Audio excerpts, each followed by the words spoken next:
રાષ્ટ્રપતિ મળવા જઈ રહ્યા છે એટલે કે સોમવારના ચૂંટણી યોજાયા બાદ આજે મતગણતરી હાથ ધરવામાં આવશે। સવારે 11 વાગે સાંજના 5 વાગ્યા સુધી મતગણતરી યોજાશે એટલે કે 5 વાગ્યા સુધીમાં દેશના નવા રાષ્ટ્રપતિના નામ પર મુહર લાગી જશે। ચૂંટણી અધિકારી અને લોકસભાના મહાસચિવ અનુપ મિશ્રાના જણાવ્યા પ્રમાણે સવાર 11 વાગે સૌથી પહેલા સંસદ ભવનનું બેલેટ બોક્સ ખોલવામાં આવશે અને ત્યારબાદ અન્ય રાજ્યોમાંથી આવેલ બેલેટ બોક્સને ખોલવામાં આવશે।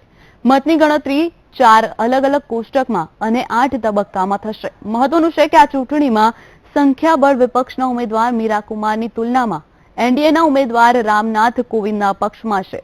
मतदाનમાં કુલ 4896 મતદાતા પોતાના મતાધિકારનો ઉપયોગ કરવા માટે યોગ્ય હતા, જેમાં 4120 ધારાસભ્યો અને 776 સાંસદો સામેલ છે।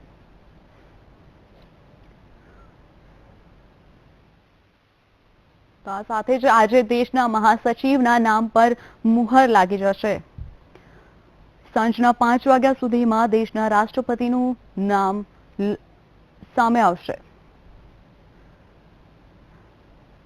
સંસદમાં 10 વાગ્યાથી બેલેટ બોક્સ ખોલીને મતગણતરીની કામગીરી હાથ ધરવામાં આવશે।